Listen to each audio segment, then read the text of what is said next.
We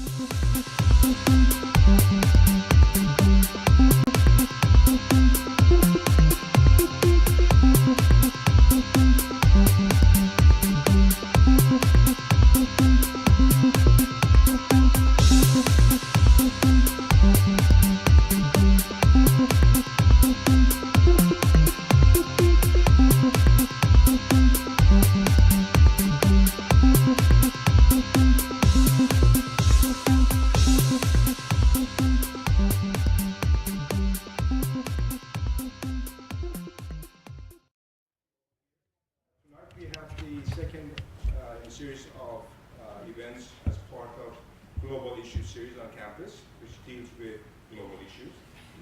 And we are really pleased, and it's my pleasure to introduce our speaker tonight. Mr. Ali Abunimah is a name that everybody knows, both nationally and internationally. He is widely sought after. So it was very difficult to find the time that can fit in his schedule. So he's kind of just driving from one place or flying from one place to another place. But he also has very important things to say. And as I stated earlier at the faculty meeting, that he talks about the things that you normally don't hear from the mainstream media and the what you call, town hall meetings and so forth. He talks about the reality, the way it is. And of course, sometimes he talks about the issues that the mainstream media calls it controversial. Controversial means logical in real terms. When anything that we talk about makes sense, it becomes controversial because we don't want to listen to those voices of logic. Again, I'm not going to take the stage from Ali, but Mr. Abunimah, I've called him Ali, is a Palestinian American. He is an activist, he's a writer, he is the founder of Electronic Intifada, which is an online publication, very well known and very well respected publication. Of course, he has devoted his professional life to the issue of peace and justice in the Middle East, particularly the issue of Palestinian crisis and conflict, Israeli-Palestinian conflict. And what he talks about, of course, is a real concern, because those who are interested in the issues of peace and resolving the issues in the Middle East know very well that the Palestinian crisis is the main basically hurdle in the process of maintaining peace in the Middle East. And of course, he is an author. He has published several books, many articles, and of course, he's writing on a daily basis. His last book, of course, you have copies. If you're interested, you may want to stop by later. The Battle of Justice, the Battle for Justice in Palestine, which is winner of the Palestine Book Award in 2014. And he's also going to talk about the solution for the crisis in Palestine, which is basically not talking about the two-state solution. So I'm not going to talk about that, but he is the one that I also 100% agree with him, because I'm also an advocate for peace in the Middle East, and particularly Palestinian issues.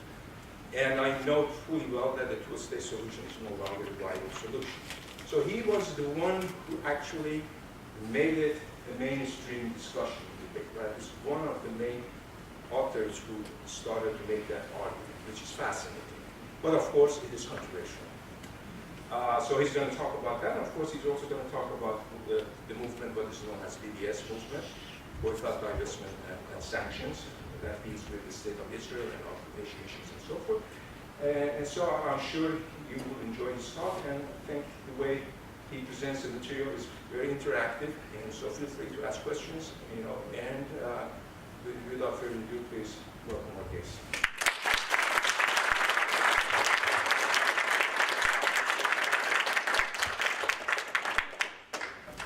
First of all, I'm very happy to be here, and it's great to see such a wonderful big audience.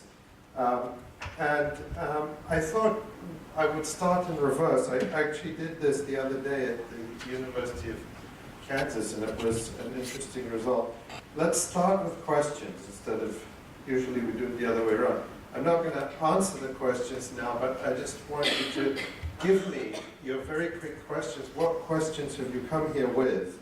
And there's always requires a brave person to start. Brief though, just very quick questions. Go ahead, sir. What is actually the policy of the Obama administration, the way you understand it?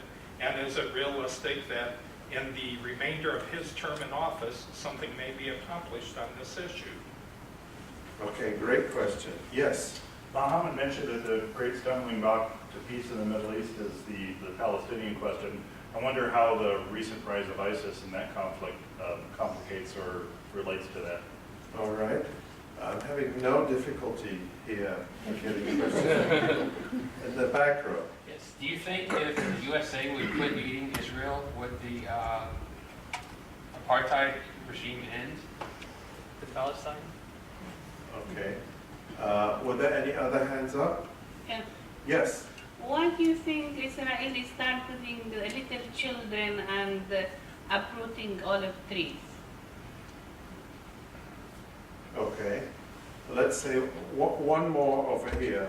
What's the current kind of role of using nonviolence as a tool to work through this issue from a grassroots perspective? All right. Those are great questions. If I can make a dent in even one or two of them, then we would have done some serious work tonight. And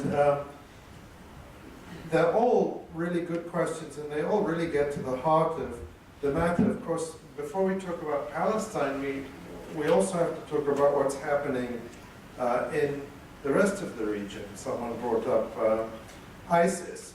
And in a way, a good place to start, a very interesting, newsworthy event just a week or so ago was the visit of the Israeli Prime Minister, Benjamin Netanyahu, to the United States. Who watched his speech to Congress? That's quite a few people. Who saw some coverage or read some coverage about it? That's probably almost half the people. Well, it got a lot of coverage, and what was extraordinary about it is a couple of things. First of all, there was a lot of controversy over the fact that the Israeli Prime Minister was coming so close to an election. The Israeli elections are next week. And had come at the invitation of the Speaker of the House, and without the prior agreement of the White House, so that was seen as a breach of protocol.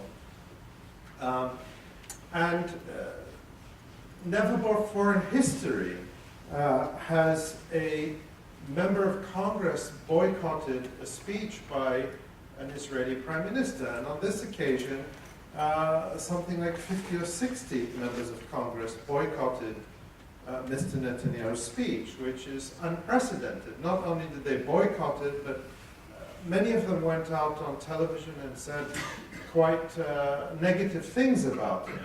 The custom in this country is that one must always praise Israeli prime ministers no matter what they do.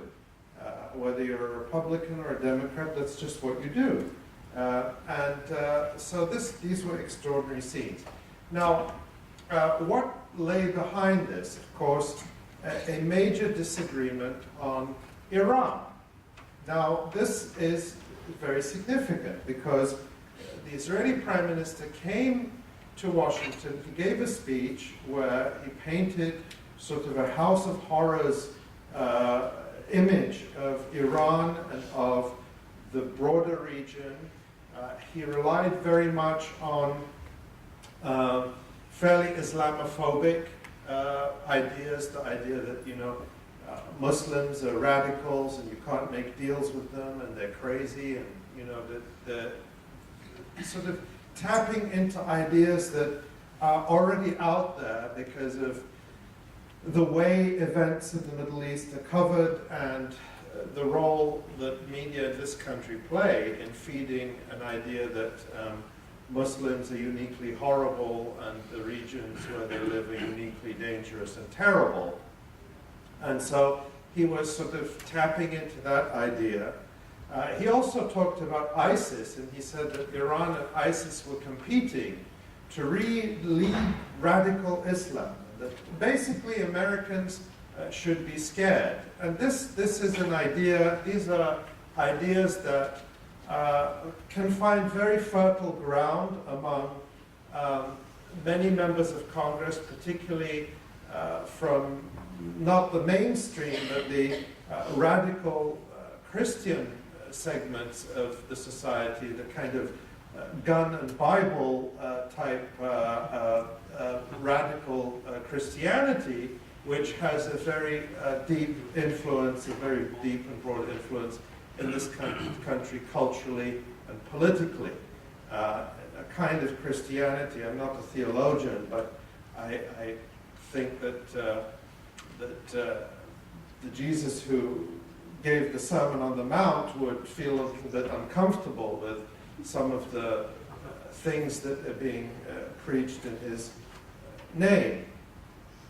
Nonetheless, these were all themes that Netanyahu was pushing, and he got a very warm reception. If you watched it, he got a much warmer reception than the president during the State of the Union.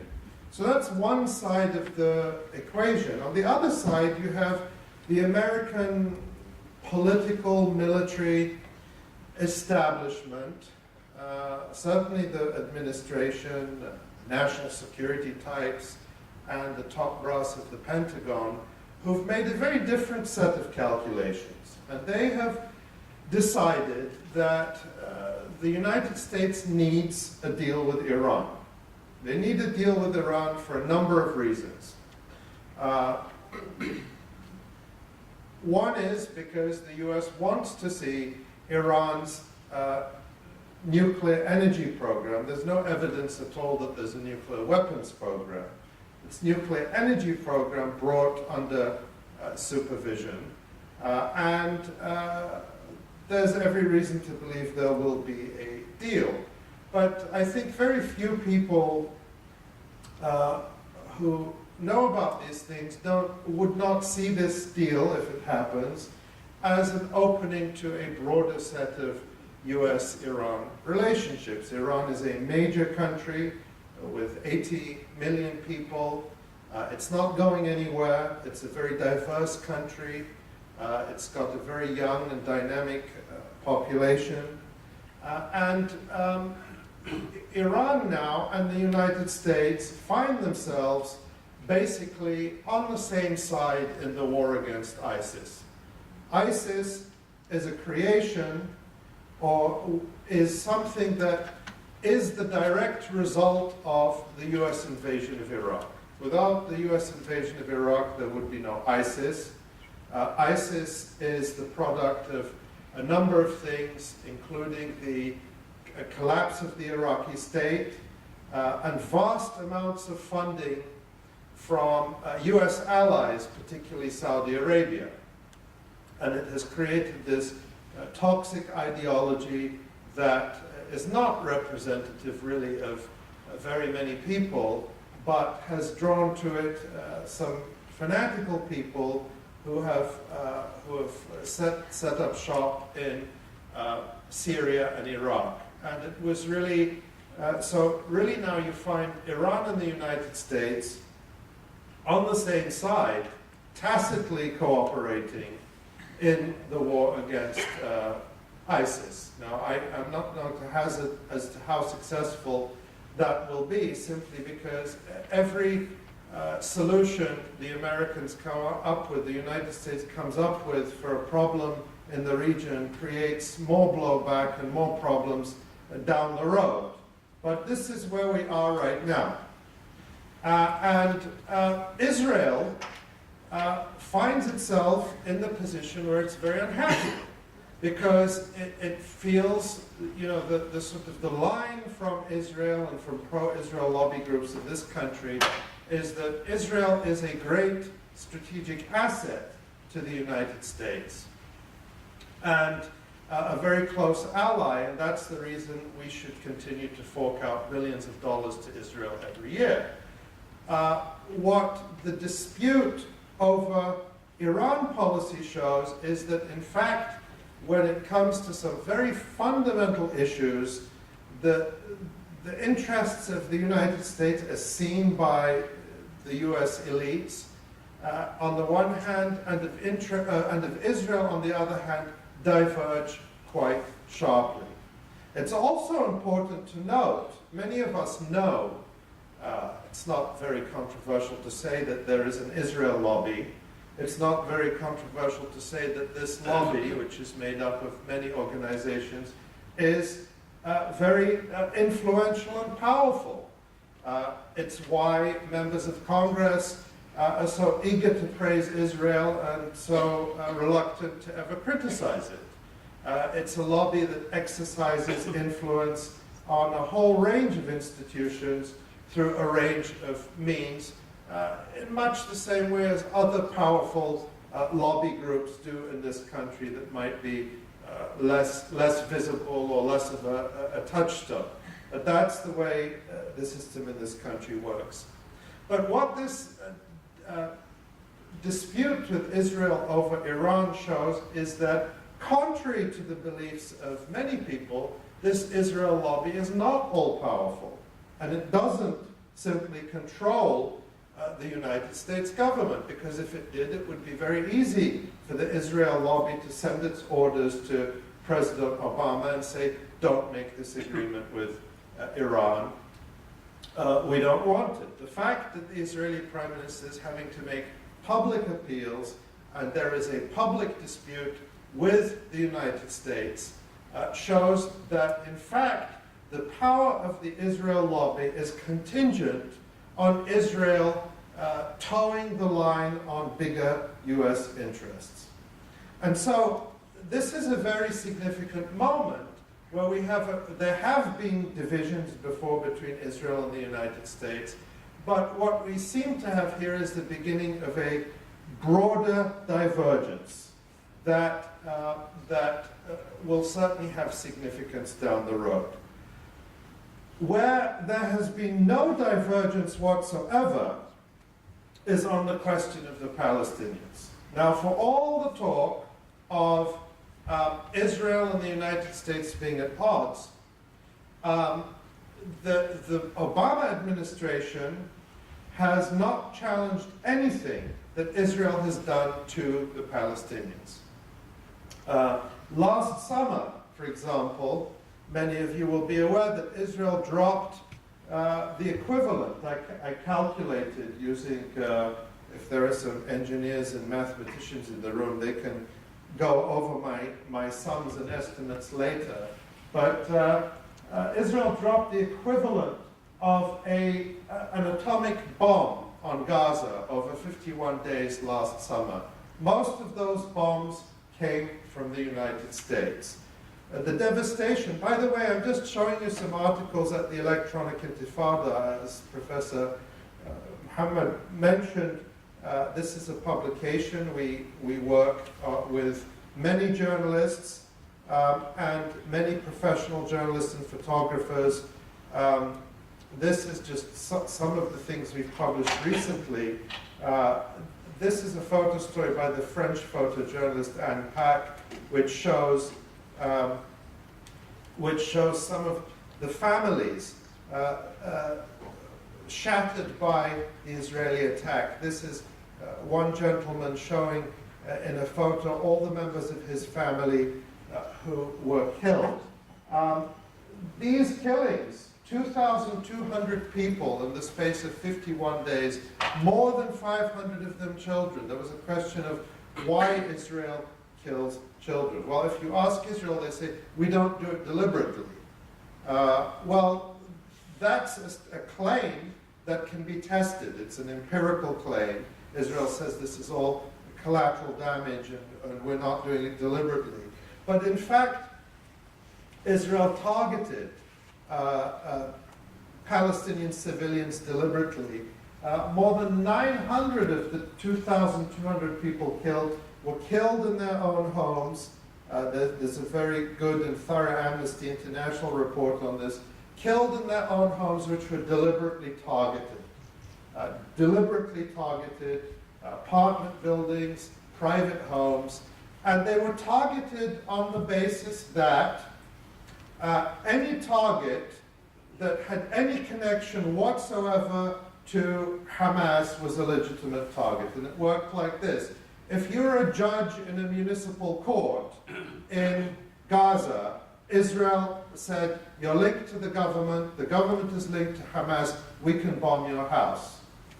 If you are a Palestinian who joins a resistance faction, because Palestinians believe in international law defense, their right to resist, if you join a resistance faction, then Israel will bomb your family home.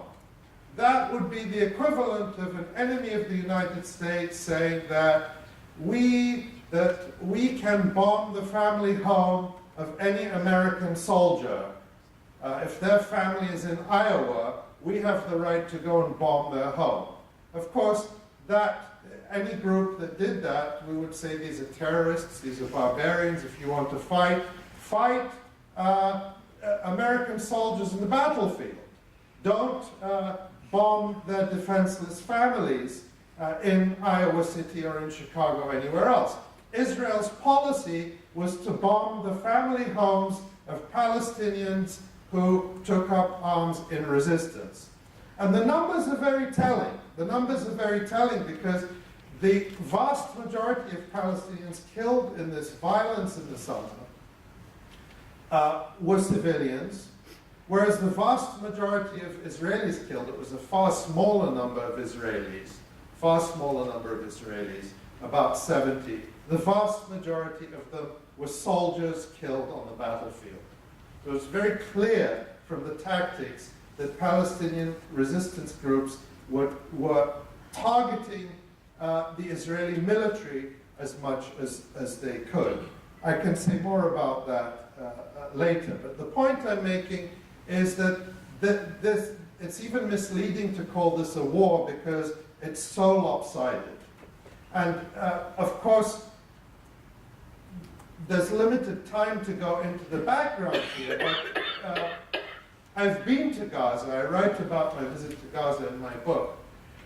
Gaza is a very small territory. It's about the area of Chicago, roughly. It's very densely populated, 1.8 million people. The vast majority of those people are refugees from other parts of Palestine that are now Israel. So people who are expelled from their homes simply because they're not Jewish and forced to live in Gaza in refugee camps because Israel doesn't allow them to go back home. For more than 7 years, Gaza has been under siege, completely cut off from the outside world.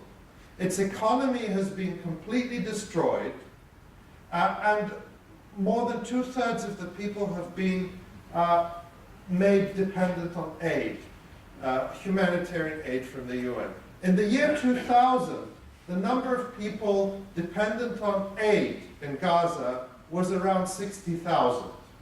Today, it's close to 900,000. Well over half the population. You ask why? Palestinians in Gaza are very productive.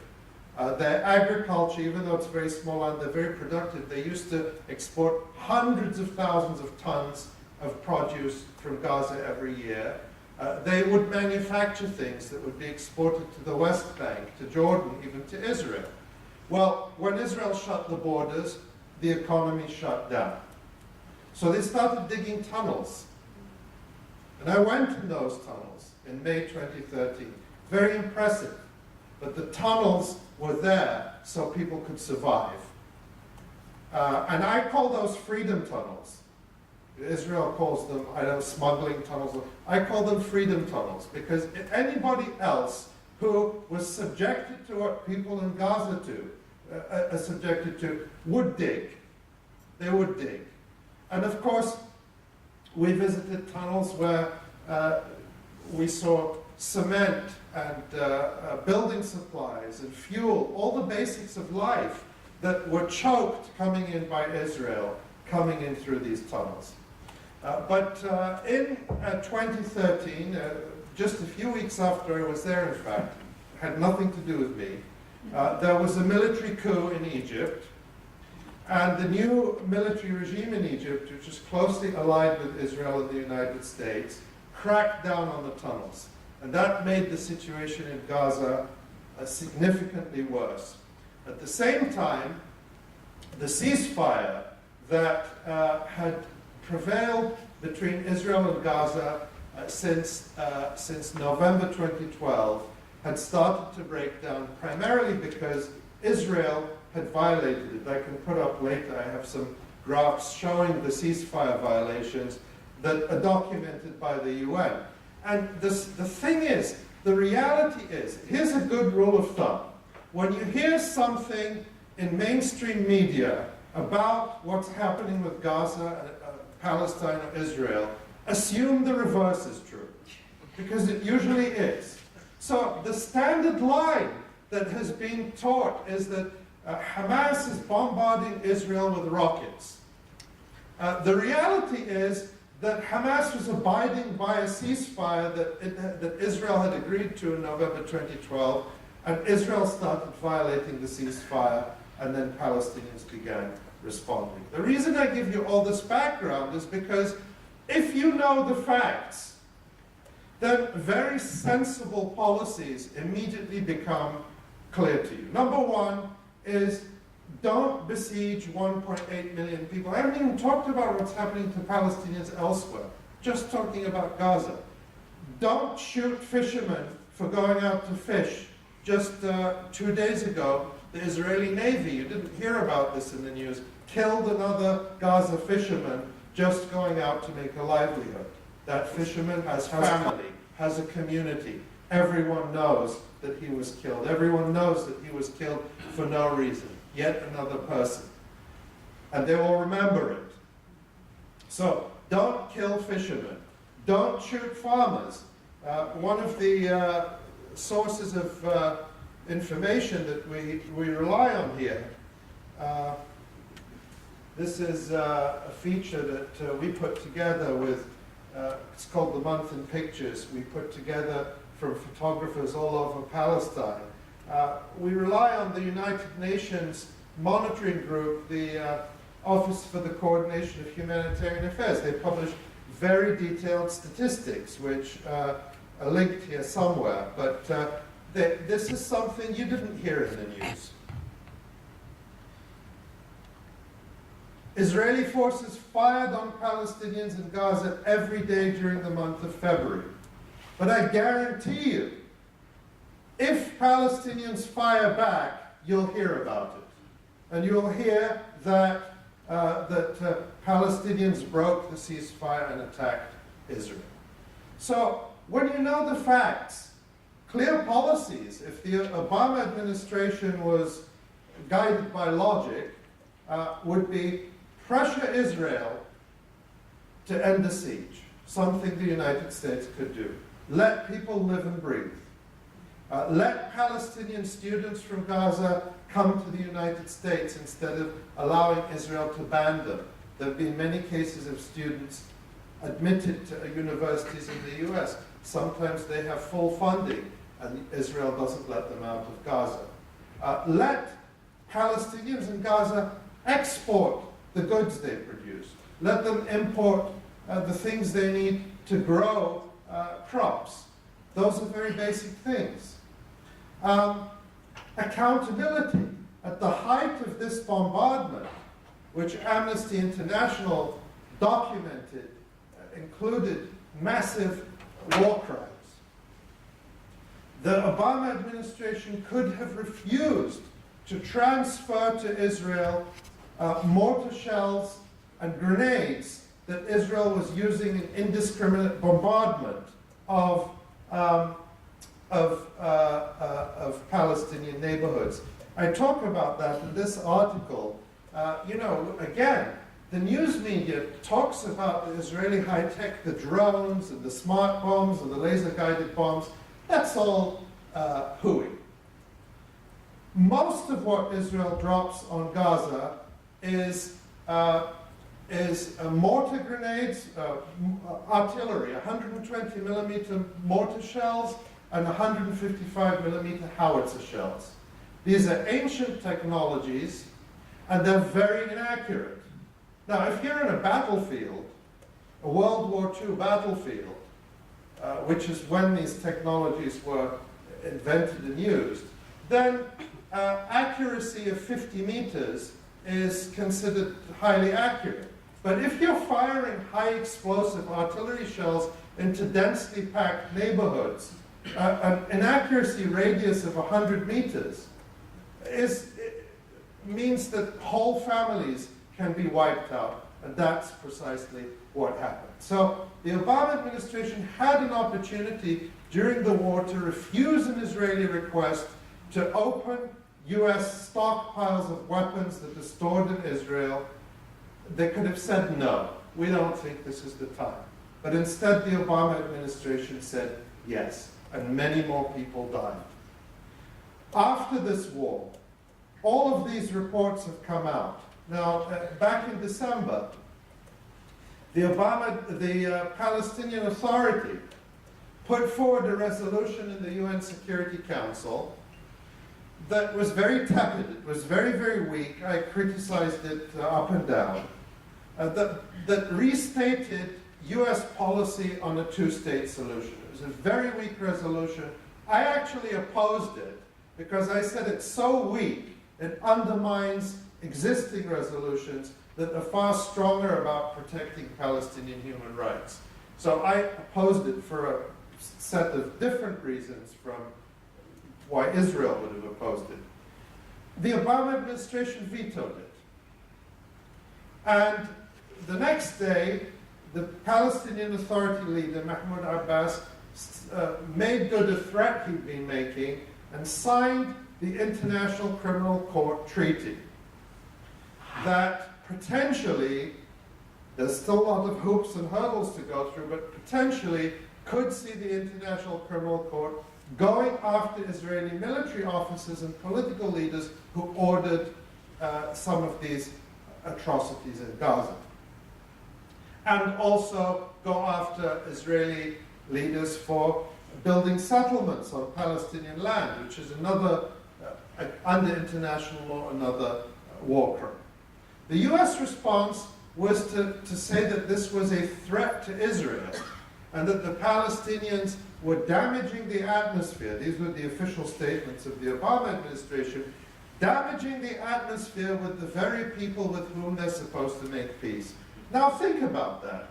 If you're one of the 100,000 Palestinians who are still without shelter in Gaza because your home was destroyed, and you haven't been able to rebuild it because Israel hasn't allowed in any reconstruction supplies except the most insignificant amount.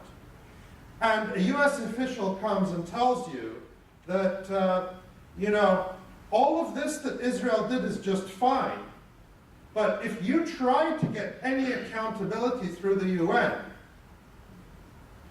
then you are damaging the atmosphere and you are threatening Israel. What kind of message does that send to people on top of all that trauma? What message does it send to the wider world? Think about this, and let me take it back to the question about ISIS. And now we have this great fear of radicalization and extremism and all of this.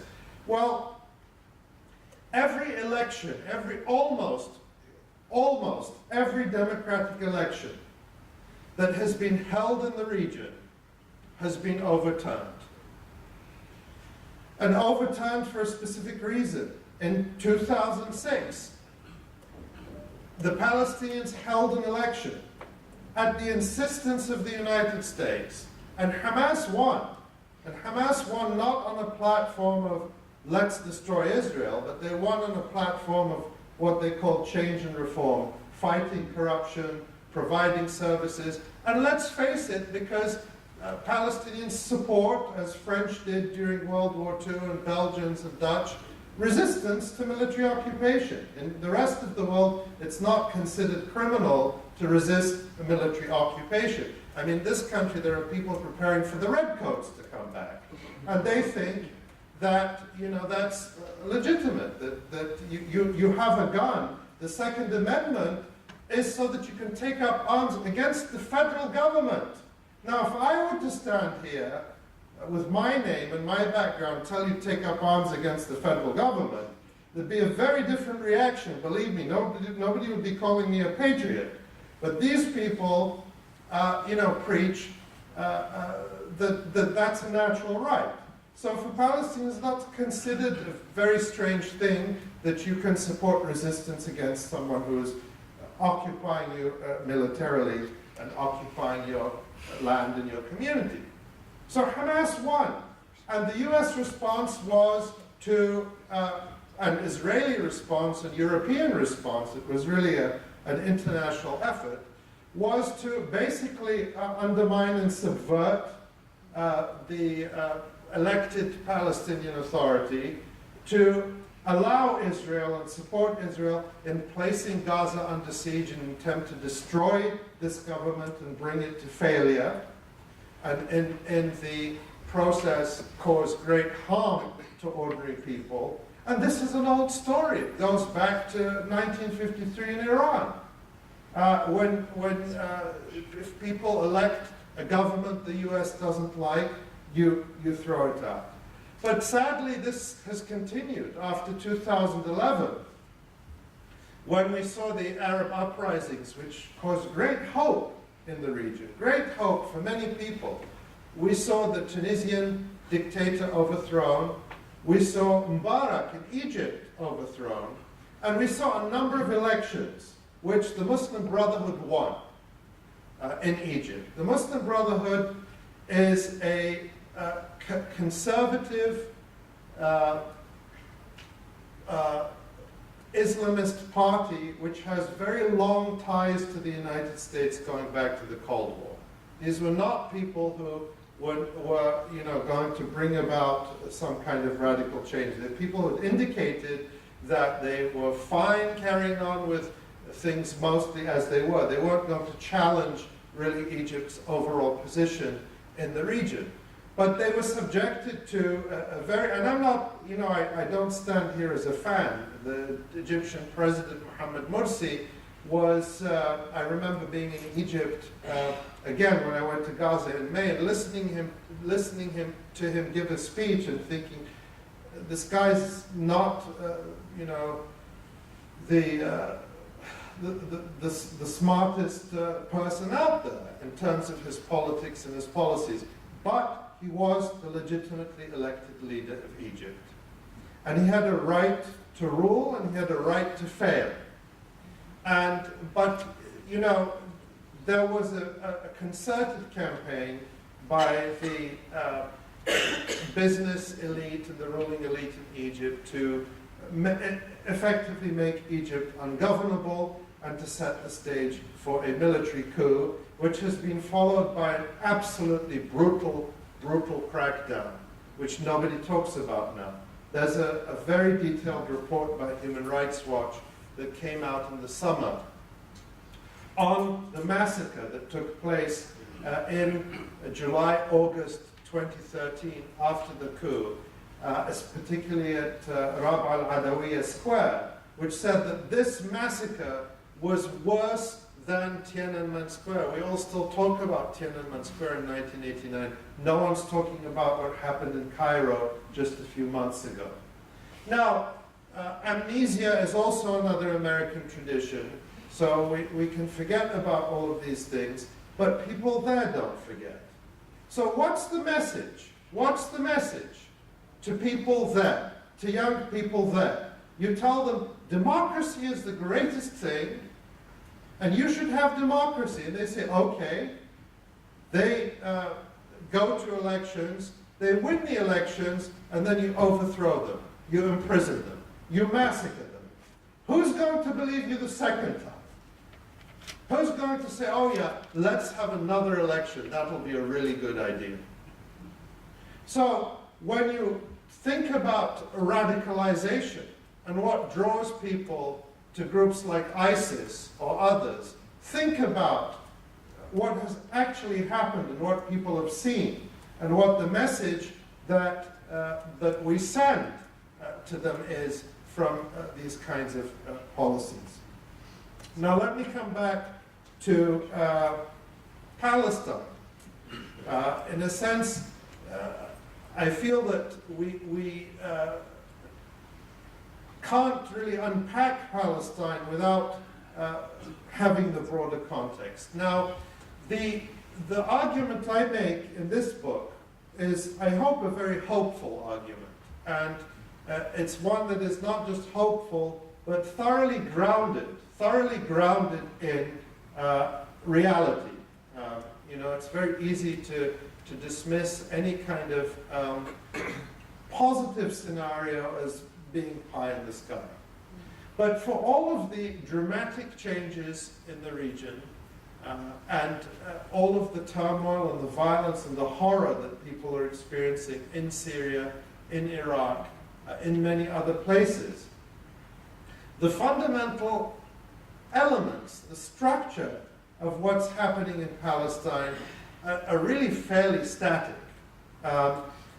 And the way I describe it in the book is that Palestine really is the last, it's the unfinished business of the 20th century. It's the last 20th century anti-colonial struggle. Now, in this country, we're used to hearing Israel talked about in terms of shared values and democracy and all of these positive things.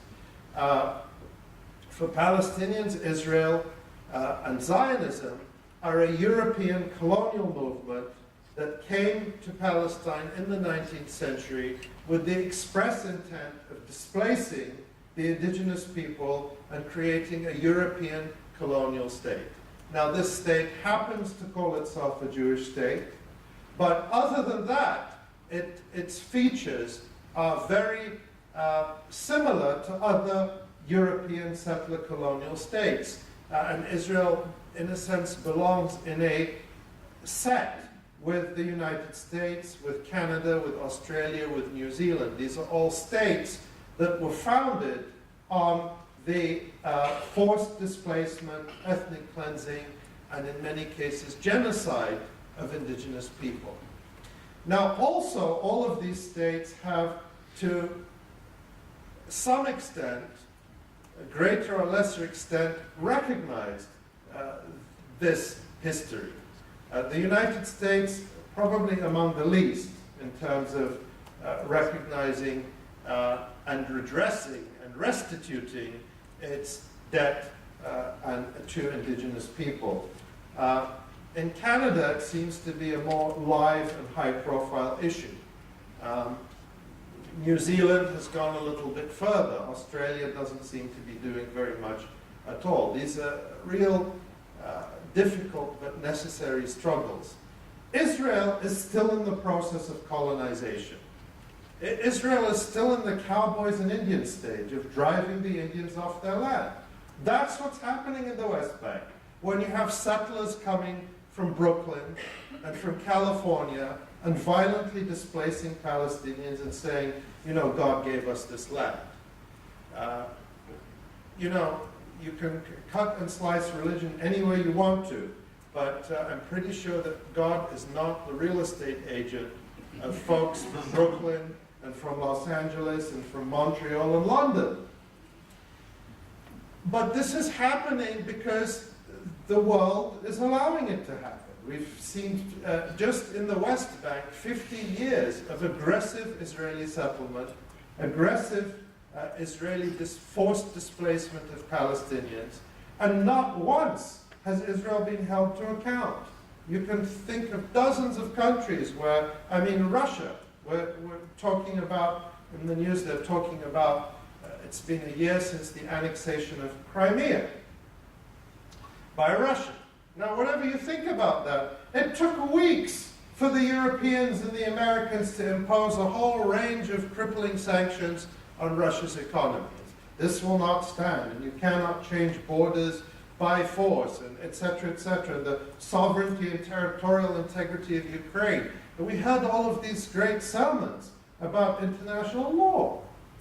Well, for 50 years Israel has been doing this, changing borders by force, forcibly displacing people, gerrymandering populations on the basis of religion and race as if this were the 19th century. And nobody says boo. So this is something that Palestinians have said, we've had enough. We've had more than 20 years of peace talks, and whether we fight or we stay quiet, the lesson is Israel can do to us as it pleases, and the United States will have its back. And that's been true for the Obama administration, for the Bush administration, and every administration before them. That we can go to the United Nations, we can go to the International Court, we can go to the European Union, we can plead for our rights in the most civilized way, and nothing is done. So the turning point came about a decade ago when the International Court of Justice, it's different from the International Criminal Court, but came out with an important legal ruling that the wall Israel was building in the West Bank and the settlements it was building were illegal. And Palestinians welcomed this, and they said this affirms rights that have been long established. But they said, we know what's going to happen if we don't do anything else. That this important legal decision, even though it comes down on our side, all the judges came down on our side. I think there was one judge who dissented on some points, but basically a unanimous decision from distinguished international jurists reaffirms our rights, reaffirms that Israel's theft of our land is wrong, etc. But if we don't do anything else, this is just going to join all the other UN resolutions and all the other decisions and all the other reports from Human Rights Watch and Amnesty International. It's going to sit on the shelf and gather dust. And in 10 years' time, we're going to be sitting here in the same place, and in 20 years and 30 years. So what happened after that decision? It galvanized Palestinian civil society, and they came together, more than 170 Palestinian organizations, trade unions, social organizations, all the political factions, and they issued a call for boycott, divestment, and sanctions. It's a very simple document, and we can just pull it up here. It's very easy to find. You can just say BDS call, and it comes straight up. It's that popular now. And basically this was a call, see it's dated 2005, and you get it, and you can practice all your languages here. And it makes a simple argument. It says that all of these things have gone on for so long, nobody's doing anything. So now we're appealing to international civil society, to all of us in this room, to people all over the world, do something. And the model we want to adopt is the model that was used to help bring an end to apartheid in South Africa. Boycott, divestment, and sanctions on Israel until these non-violent punitive measures should be maintained until Israel meets its obligation to recognize the Palestinian people's inalienable right to self-determination and fully complies with the precepts of international law by ending occupation and colonization of Palestinian land, recognizing the rights of Palestinian citizens of Israel, and respecting the rights of Palestinian refugees. So this call at the time was dismissed. They said this will never take off. But now, 10 years later, boycott, divestment, and sanctions is echoing in churches, on campuses all across this country, in trade unions around the world. In this country, in the summer, there was an incredible series of events at ports around this country where there were pickets by Palestine solidarity groups asking longshoremen not to unload ships from the Israeli state shipping line. And in ports across this country, the longshoremen complied with that request. It was incredible. Nobody thought that unions in this country would ever be amenable to that kind of request. But the longshoremen have a memory, they have a political memory, and they knew this is how we contributed to ending apartheid in South Africa, and we can't ignore a similar call.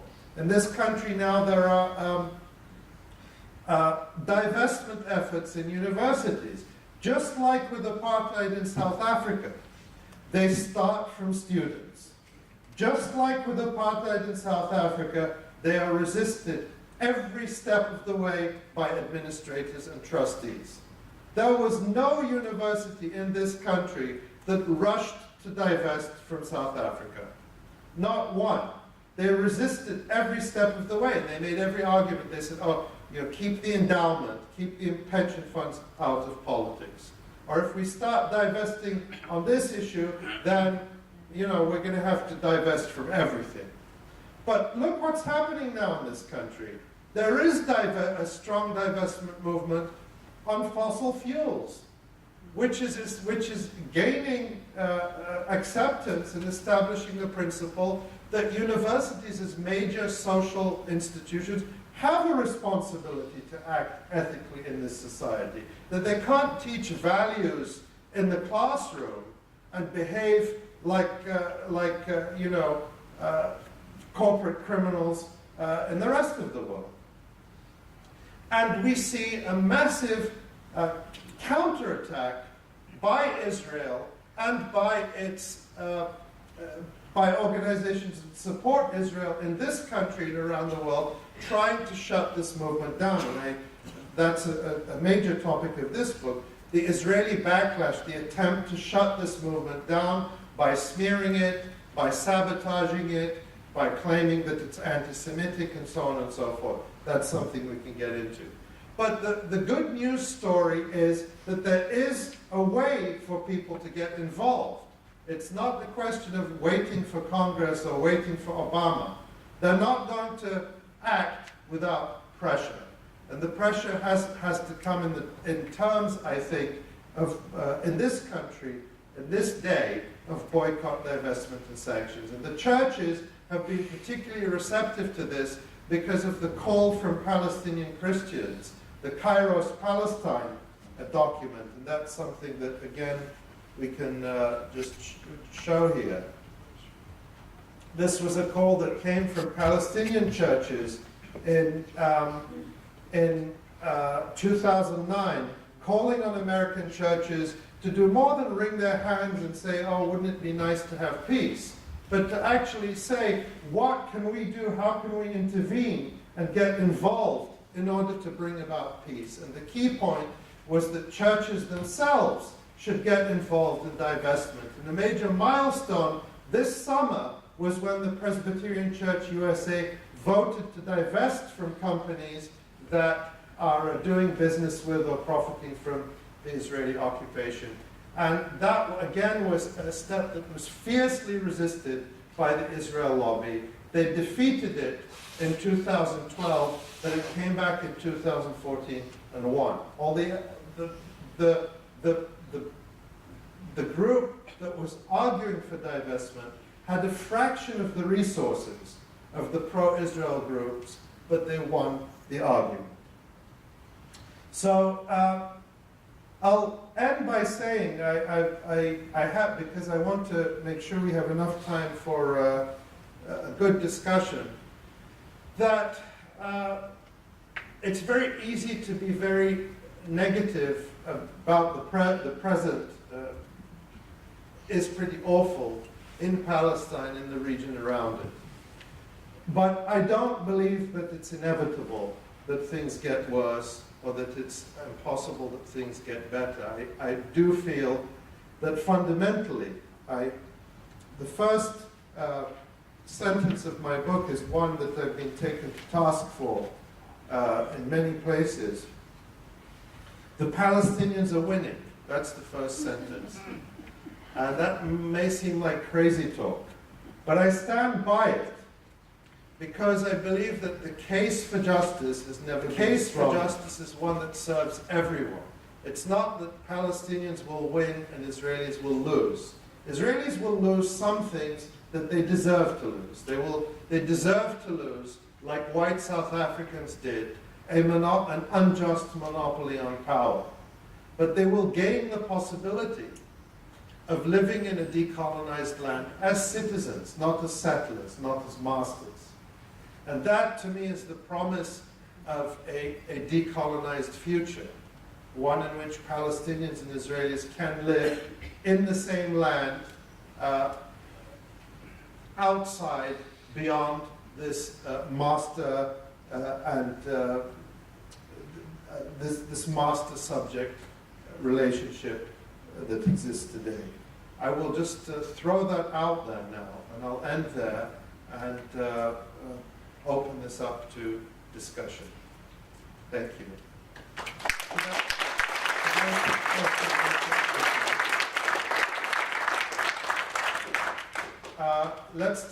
We'll take 2 or 3 questions at a time, so if there are as many as there were when we started, then that way we'll get more. Go ahead. Just sort of launching off of what you just talked about, I wonder if you just maybe talk a little bit more about your idea of a one-state solution, what it would look like, and what you see as the major impediments to getting there. Okay, great question. Yes, in the back. Yes. It's well known that Hamas was formed by Israel in order to delegitimize the Palestinian Liberation Organization.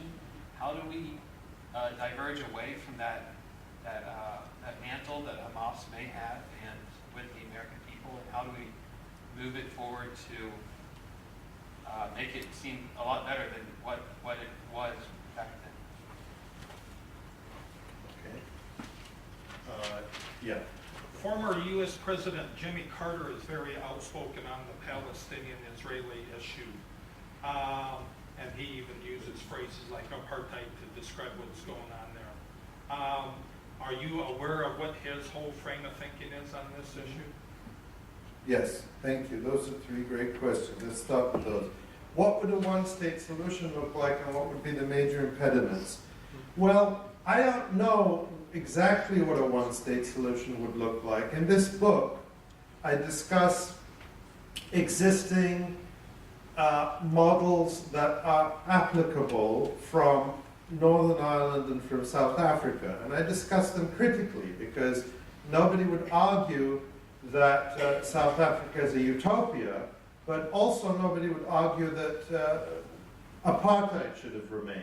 So you have to look at what happened and learn from from the transition, what was successful, what was missed. The main thing in South Africa that was sacrificed for a smooth political transition was economic justice. And so I make a strong argument that long-term justice and peace require economic justice, and this ties the issue of Palestine to broader questions of economic justice, because South Africa after apartheid became a democratic country,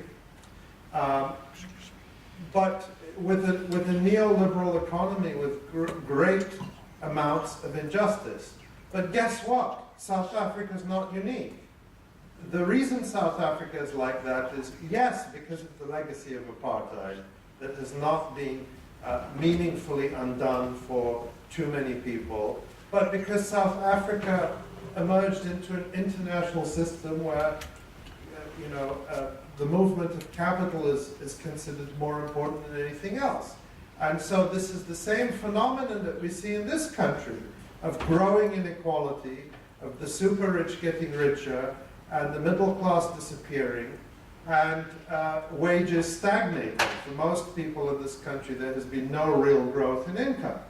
So these are not problems limited to Palestine, but Palestine, in a sense, opens the question of economic justice, and in the book I try to tie it back to a broader struggle for economic justice in the world. So part of what I'm saying is that the solution can't just be a local one. that Palestine is connected to the world, and therefore some of these problems have to be regional and addressed regionally and globally. But having said that, I argue, and I stand by this, that the political settlement in Northern Ireland would have been, was as unlikely at a certain time, in fact, until just a few years ago, as would a coalition between Likud and Hamas today. That seems ridiculous to you. Well, that's just how ridiculous the current arrangement in Northern Ireland looked to people just a few years ago. But it happened, and we can learn how and why it happened and what conditions of justice need to come about to make it happen. One impediment I talked about economic impediments to justice. But I would say a more immediate impediment is the huge imbalance of power between Israelis and Palestinians. And in any situation where you have that kind of power imbalance, the ruling group say, well, why should we change? Everything's just fine for us. Nobody can touch us. And that's where Israelis are. That's where whites were in South Africa. That's where the state troopers were in Selma. They thought things have always been like this. Things can continue like this because nobody can do anything to us. When there is a shift in the power, then the people on top start to say, well, now we have to really think about how to get out of this situation. Well, that's what happened. That's what brought about the transition in South Africa. The ruling white minority said, well, actually, we could rule by brute force for another 20 years, but we would have to kill many more people. The international isolation would be much greater. The risks would be, they just felt we can't pull it off. We have to negotiate our way out of this. So they became realistic. They became ready to negotiate a real solution only when they saw their power diminishing. And that, frankly, is a large part of the logic between the boycott, divestment, and sanctions movement. It says that Israel will not act reasonably, will not be ready to deal with Palestinians as people deserving of their rights until there's no alternative. So the goal is to put enough pressure on Israel that Israelis start to make that calculation. This is why BDS, boycott, divestment, and sanctions, is the most pro-justice and pro-peace strategy that anyone can get involved in. And in fact, it's already working in that sense, because part of what it's designed to do is to get people to re-examine the situation and to begin to think about how to get out of it. And so if you read the Israeli media, as I do every day or almost every day, these discussions are happening. They're saying, well, what are we going to do about, Israel is becoming more isolated because of boycotts. What are we going to do about that? Those are the kinds of internal debates that will eventually produce a motivation for change.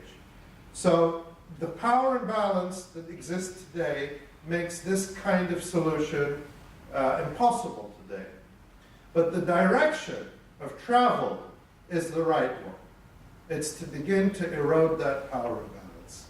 And that, I think, will produce the conditions. Hamas was not founded by Israel. It was not founded by Israel, but it's certainly true. I've seen all the different things, but there's very good histories of Hamas that you can read from a number of authors. But what's true is that Israel did have a very laissez-faire attitude towards Hamas, and in some cases may have, tacitly tried to assist them from the logic that, of divide and rule.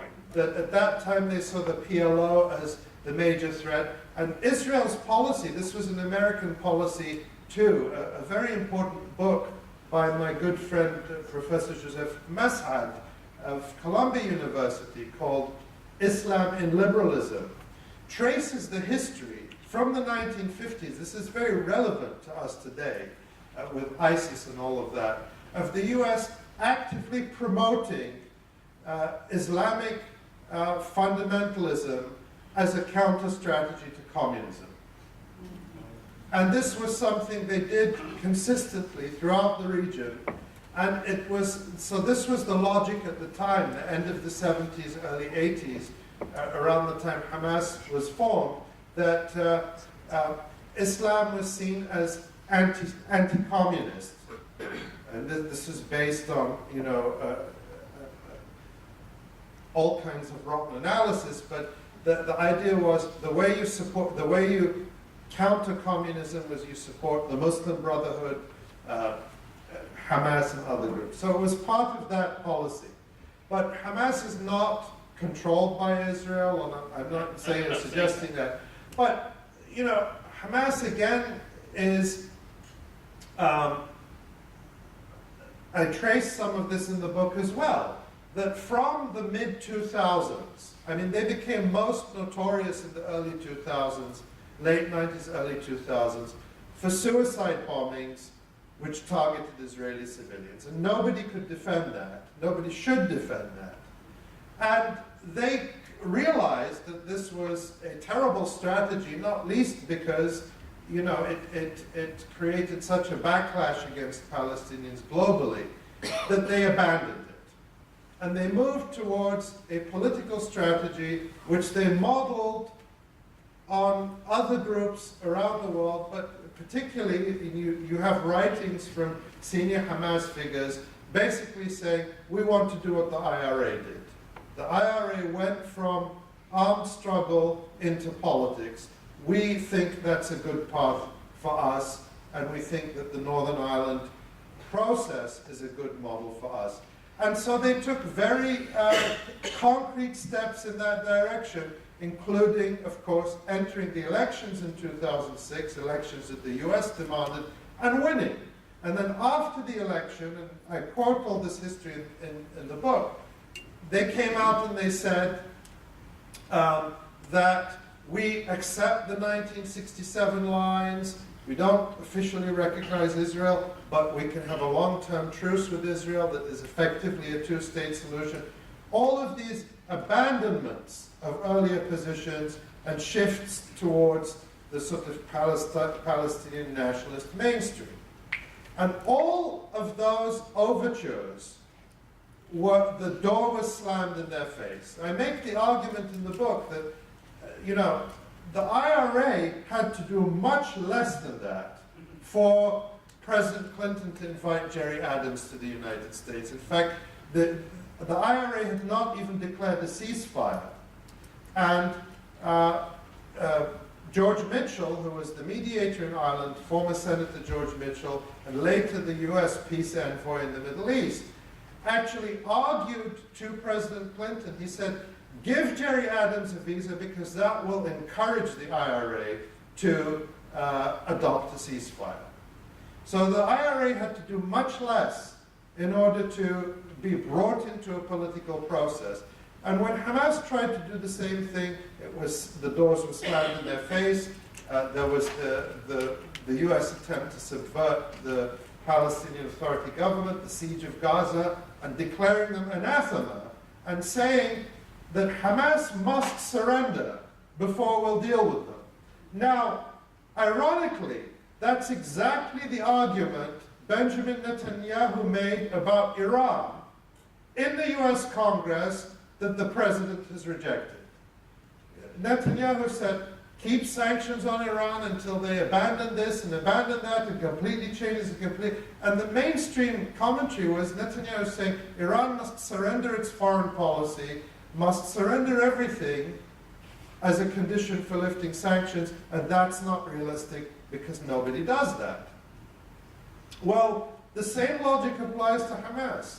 And yet, the Obama administration, which negotiates with Iran, which negotiates with the Taliban in Afghanistan. Remember, the Taliban are accused of harboring Osama bin Laden, who, who of course is the author, or officially the author of 9/11, since probably there was a broader network involved that extends perhaps into Saudi Arabia, that is being protected by the United States. And so we can negotiate with the Taliban, we can negotiate with Iran, but for some reason we can't talk to Hamas. That's very strange, and it's illogical. We talked about controversy versus logic. It's illogical. You're asking good and dense questions, which is why I'm giving long answers, but I will wrap up and maybe have time for maybe one more round of questions. But there's a question about President Carter. The only thing I'll say, I think President Carter has been courageous on many things. He's been courageous to speak out where other American politicians have refused to do so. I don't always agree with his analysis. I think that his belief in the two-state solution is outdated. But nonetheless, he has put the issue of Palestine on the radar of many Americans in a way that few others have, and that's important. It's also interesting that a few months ago he said that President Obama never speaks to him. President Obama calls up all the other ex-presidents regularly for advice or consultation, but he's never called President Carter. And he didn't say it explicitly, but he let it be understood. President Carter let it be understood that this was because of the positions he'd taken on the issue of Palestine and speaking frankly about Israeli apartheid. So it goes to show that even if you're a former president and commander-in-chief, crossing the line and going too much into logic or controversy will, even being a president of the United States will not necessarily protect you. Let's take another round. What time do we? Okay, great. We'll take a quick round and give shorter answers. Yes. Turkey has a complex relationship between Turkey, Israel, Libya, Egypt, and Gaza. Where do you see Turkey's role in any type of stability with Gaza and helping the situation? Okay, thank you. Yes. The person in front, yeah, and then we'll come to you.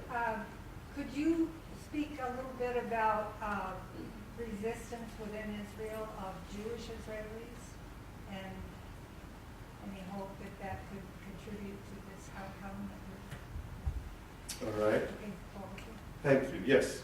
I heard part of analysis that there used to be more interdependence between Palestine and Israel, but recently there's been a lot of immigration in Israel that displaced the labor and also homeland security kind of industry that maybe decreased the demand. All right. Thank you. Yeah. Do you think that economic solutions are sufficient to address radical ideologies such as that of ISIS or the Zionism that you talked about earlier? And if not, what do you think should address those radical fundamental ideologies? Great questions. Turkey,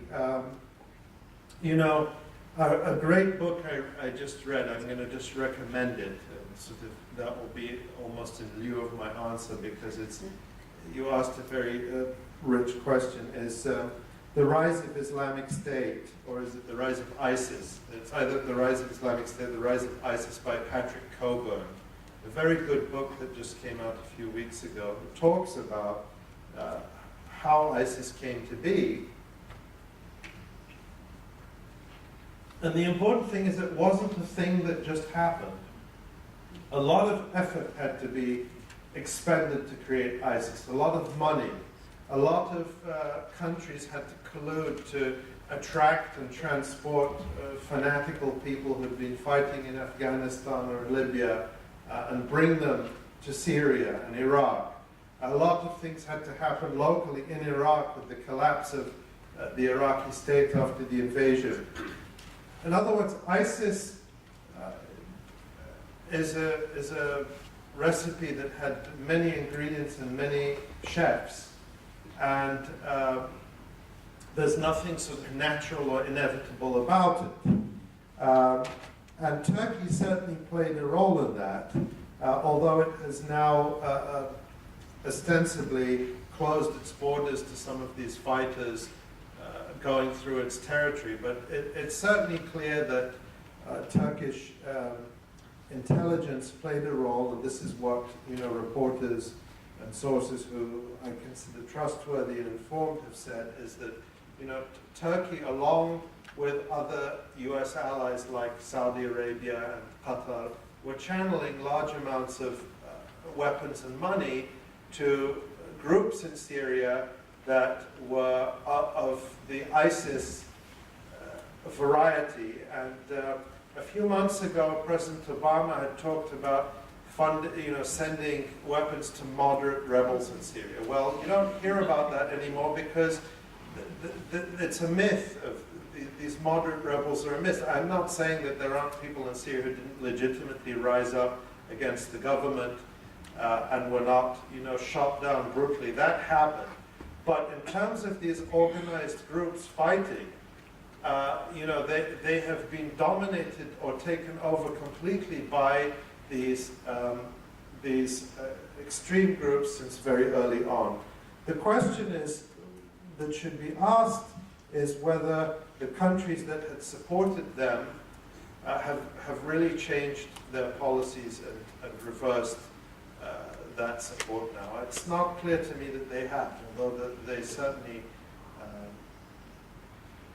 should see the danger of not doing so. There was a question about resistance of Jewish Israelis. There is a very small number of Jewish Israelis who stand in full solidarity with Palestinians. There's groups like Boycott from Within, Anarchists Against the Wall, and others who have really been active and who have a very important voice. There's refusers who refuse to take part in the Israeli army. Recently, several hundred alumni of one of Israel's most elite high schools signed a letter saying that they would not take part in any of Israel's wars or the siege of Gaza. Numerically, they're tiny. But I remember when I was in South Africa, I met one of the white members of the ANC who grew up in a very traditional Afrikaner farming family, and who at the age of 18, when he was due to be conscripted into the South African army, became a resistor, joined the resistance. There was something called the anti-conscription movement. And he said at the beginning, we couldn't even fill up a Volkswagen. We could maybe fill up a phone booth. And I never forgot that. Of course, it's very late now. We're not at the beginning. And there should be more Israelis than there are who take these positions. But it's important to recognize that Israel is a garrison society. There is kind of a mass psychosis. You see this during the attack on Gaza, when, in social media, in media, online, you have Israelis voicing the most horrific and violent opinions, and it's not considered strange. From politicians on down, we document quite a lot of that. And so, with the Israeli elections coming up, I think it's important not to fall into the illusion of thinking that there is an electoral outcome that will make any difference to Israel's political direction. Israelis will not vote themselves out of this situation. And even if the Labour Party wins the election, which is considered more dovish, that's the term the media uses, it will not change Israel's direction. It's very important to recognize that. Israel's direction will change due to external pressure. And external pressure will also strengthen internal dissent and resistance. So if you want to support Israeli dissidents, what they say is boycott Israel. That's the argument they make. And again, I mentioned the group Boycott from Within. My computer's gone off, but Boycott from Within that you can look up. Finally, there's a question about economic interdependence. I wrote a chapter about this in the book, and actually there's a lot more interdependence between Israelis and Palestinians than we're led to believe. It's Israeli dominance for sure. This is not mutual interdependence. It's to a large extent Israeli exploitation. But the West Bank and Gaza Strip are Israel's largest export market, bigger than the United States, bigger than Europe, bigger than China. And in fact, Gaza has become more so, because with Israel's destruction of Gaza's own economy, Gaza has become almost totally dependent on imports from Israel. And you see this, you go to supermarkets in Gaza, well, people in Gaza used to raise chickens, I mean they still do, but Israel systematically destroyed the chicken farms during Operation Cast Lead in 2008, 2009, it's in the UN report. They killed hundreds of thousands of chickens. Only later we learned why. There were some documents which were released by an Israeli human rights group called Gisha, Israeli Defense Ministry documents, that Gisha went to court and got them released after a 3-year battle. And these documents showed that the Israeli Ministry of Defense had a plan to reduce the caloric intake of Palestinians in Gaza to the bare minimum above starvation. They calculated how many calories a man, woman, and child would need just to avoid starvation, just to avoid an international outcry. And they calculated there's this many chickens laying this many eggs, there's this much land producing this much produce. If we reduce the amount of fertilizer coming in by this amount, we'll reduce local production by this amount. It's chilling. It's absolutely chilling. And it's all there, Gisha, G-I-S-H-A, the documents that I also write about them in the book. It's all referenced. The consequence of that is when you go from 60,000 people being dependent on humanitarian aid to almost 1 million. The aid is paid for by the so-called international community. Countries around the world donate money. Where do they buy the foodstuffs from that they're handing out to people in Gaza? They buy it from Israel. The vast majority of it is bought from Israel. When billions are pledged to rebuild Gaza and construction supplies are purchased, it's bought from Israeli suppliers. So the US pays for Israel to, leaving aside the human horror, just leave that aside for a second. Israel pays to destroy Gaza, and then it gets paid for the rebuilding, and it gets paid to keep people on subsistence. So Israel has become addicted to this occupation economically as well. And there's a lot of businessmen and profiteers, Palestinian and Israeli, who are benefiting from this situation too. This is why and this is an argument I make in the book, that we're used to thinking about this in terms of territory, geography, and borders and land, and all of that is important. But unless you understand the depth of the economic occupation of Palestine, you really can't begin to unravel it. So I hope this book, I promise you it will not provide all the solutions.